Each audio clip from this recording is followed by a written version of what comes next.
Question number 27, JEE Main 2024 Phase 1, January 29th morning shift. See the question.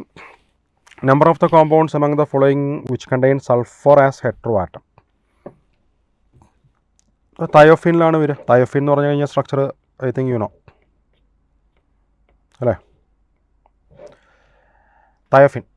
Then പിരിഡിൽ നൈട്രജനാണ്, ഫ്യൂറാനിൽ ഓക്സിജനാണ്, പൈറോളിൽ nitrogen. സിസ്റ്റീനിൽ വരും. Cysteine എന്നുള്ള compound നിങ്ങളുടെ chapter പറയുകയാണെങ്കിൽ ഇത് alpha amino acid ബയോമോളിക്കുൾ എന്നുള്ള പാടായിട്ട് connect ചെയ്യാവുന്നതാണ്. കാരണം പല സ്ട്രക്ചറുകളും അതിലാണ് വരുന്നത്. തയോഫിൻ്റെ സ്ട്രക്ചർ ആൽഫ അമിനോ ആസിഡ് അല്ലേ. അപ്പോൾ അതിൻ്റെ സ്ട്രക്ചർ CH(NH2COH) കൂടാതെ ഇവിടെ ഒരു CH2SH വരും. OHൻ്റെ സ്ഥാനത്ത് SH വരും. അതെവിടെയാണ് സൾഫർ ഉള്ളത് കേട്ടോ.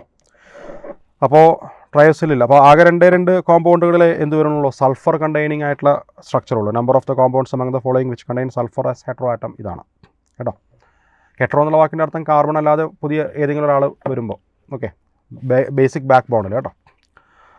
അപ്പോൾ ഉത്തരം 2 കേട്ടോ. ചാപ്റ്റർ ബയോമോളിക്കുളായിട്ട് നമുക്കിതിനെ കണക്ട് ചെയ്യാം കേട്ടോ. ഓക്കെ.